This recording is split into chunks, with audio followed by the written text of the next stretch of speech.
Doctor Babasaheb Ambedkar జయంతి సందర్భంగా సోమవారం హాజీపూర్ మండల కేంద్రంలో బీజేపీ నాయకులు వెర్రబెల్లి రఘునాథ్ అంబేద్కర్ విగ్రహానికి పూలమాల వేసి నివాళులు అర్పించారు. ఈ కార్యక్రమంలో మాధవరపు వెంకటరమణారావు, ఎనగందల కృష్ణమూర్తి, మోటపలుకుల తిరుపతి, బియ్యాల సతీష్ రావు, మడిపెల్లి సత్యం, జూపాక ధర్మయ్య, మారు వెంకటరెడ్డి, బొడ్డు తిరుపతి తదితరులు పాల్గొన్నారు.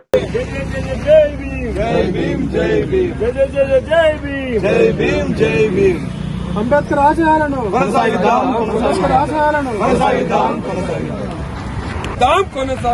అంబేద్కర్ ఆశయాలను కొనసాగిద్దాం. అంబేద్కర్ ఆశయాలను కొనసాగిద్దాం. అంబేద్కర్ ఆశయాలను కొనసాగిద్దాం. అంబేద్కర్ ఆశయాలను జై భీమ్, జై భీమ్, జై భీమ్, జై భీమ్.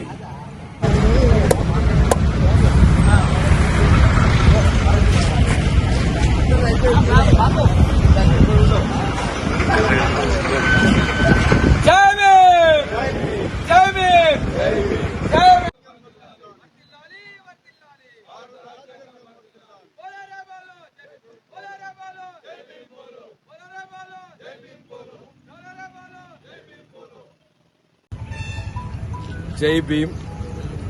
ఈరోజు హాజీపూర్ మండలంలో అంబేద్కర్ జయంతి ఉత్సవాల్లో పాల్గొనడం చాలా సంతోషం. అంబేద్కర్ గారు మనకందరికీ తెలుసు, ఉన్నత విద్య కొరకు లండన్ వెళ్లి చదువుకోవడము, విద్యావంతుడు, 39 డిగ్రీలు ఆ కాలంలో అంబేద్కర్ గారు 39 డిగ్రీలు తీసుకున్నారు. అంత ఉన్నత విద్యావంతుడు. ఈ భూమిలో పుట్టి ఈ భూమిలో ఉన్న ప్రతి సమస్య తెలుసుకొని, ఇక్కడ ఉన్న ఇబ్బందులు తెలుసుకొని, ఒక విజన్ ఉన్న నాయకుడు డాక్టర్ బాబాసాహెబ్ అంబేద్కర్ గారు. బాబాసాహెబ్ అంబేద్కర్ గారు, నా అభిప్రాయంలో బాబాసాహెబ్ అంబేద్కర్ గారు దేశానికి స్వాతంత్రం వచ్చినాక వారు మొట్టమొదటి ప్రధానమంత్రి అయితే ఈ దేశం యొక్క చిత్రమే వేరుంటుండే ఇవాళ. కానీ అప్పుడు అన్ని విధాలుగా అర్హత ఉన్నప్పటికీ, అంత విద్యాభ్యాసం చదివి ఇక్కడే పుట్టి ఇక్కడ సమస్యలు అన్ని తెలుసుకున్నప్పటికీ కూడా బాబాసాహెబ్ అంబేద్కర్ గారికి వారికి ఇవ్వాల్సిన మంత్రి పదవి ఇవ్వలేదు. వారు ఫినాన్స్ మినిస్టర్ గా కూడా చేయగలుగుతుండే, వారికి ఆర్థిక శాఖ కూడా తెలుసు. కానీ వారిని కేవలము ఒక న్యాయ శాఖకు మాత్రమే పరిమితం చేశారు. బాబాసాహెబ్ అంబేద్కర్ గారు అప్పుడు కూడా ఆర్టికల్ 370 ఉండద్దు, కశ్మీర్ భారతదేశంలోనే భాగస్వామ్యం అని అప్పుడు అన్న వ్యక్తి బాబాసాహెబ్ అంబేద్కర్ గారు. మహిళలకు రిజర్వేషన్ ఉండాలి అని అన్న వ్యక్తి డాక్టర్ బాబాసాహెబ్ అంబేద్కర్ గారు. అంటే దేశం ఎట్లుండాలి దానికి ఒక మంచి విజన్ ఉండేవారికి. కానీ వారికి గౌరవ మర్యాదలు దక్కలేదు. వారు చనిపోయినప్పుడు కూడా 1956లో బాబాసాహెబ్ అంబేద్కర్ గారికి అంత్యక్రియలు ఢిల్లీలో జరగలేదు. పివి నరసింహారావు గారిని ఎట్లయితే చనిపోతే హైదరాబాద్ కి పంపించారో, బాబాసాహెబ్ అంబేద్కర్ ది కూడా ఢిల్లీ నుంచి ముంబైకి పంపించి ముంబైలా చేపించారు.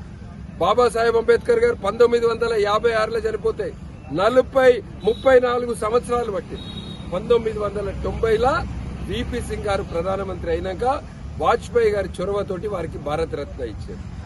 వారిది కనీసం పార్లమెంట్ లో బాబాసాహెబ్ అంబేద్కర్ రాజ్యాంగం రాసిన వ్యక్తి యొక్క ఫోటో కూడా 1990 దాకా పెట్టలేదు. ఇట్లా బాబాసాహెబ్ అంబేద్కర్ గారికి ఇయ్యాల్సినంత గౌరవం ఇయ్యలేదు. వారు ఏదైతే ఇంట్లో ఉండేనో ఢిల్లీలో, దాన్ని దేశానికి అంకితం చేయలేదు. చేస్తే ఇవాళ అది ఒక స్మారక చిహ్నంగా ఉంటుండే.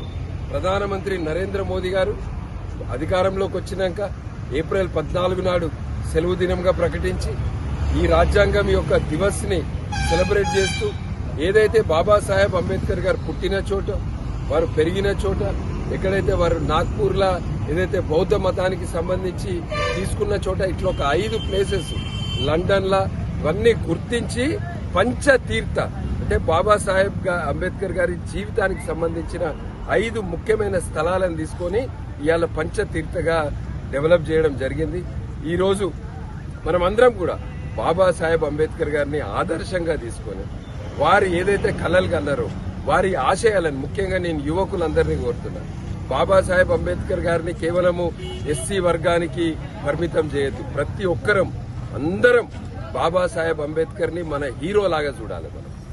వారిని మన హీరో లాగా చూసి వారి యొక్క ఆదర్శము వారి కన్న కళల్ని మనం అందరం కూడా రాబోయే రోజులలో ఆ కళలన్నింటినీ కూడా నిర్మాణం చేసి ఈ దేశంలో ఎటువంటి భేదాలు లేకుండా దేశం అంతా కూడా ఒకే దేశం, సబ్కా సాథ్ సబ్కా వికాస్ సబ్కా విశ్వాస్ అనే నినాదంతో ప్రభుత్వం యొక్క సంక్షేమ ఫలాలు, ప్రభుత్వం యొక్క పథకాలు పేద ప్రజలకు, మారుమూల ప్రాంతంలో ఉన్న ప్రజలకు, బడుగు బలహీన వర్గాలకు, గిరిజన ప్రాంతంలో ఉన్న ప్రజలందరికీ కూడా ప్రభుత్వం యొక్క ఫలాలు అందడానికి మనం అందరం కూడా కృషి చేసి ఈ దేశం యొక్క అభివృద్ధిలో అందరినీ భాగస్వామ్యం చేయాలని కోరుతూ నన్ను ఇక్కడికి ఆహ్వానించినందుకు ధన్యవాదాలు.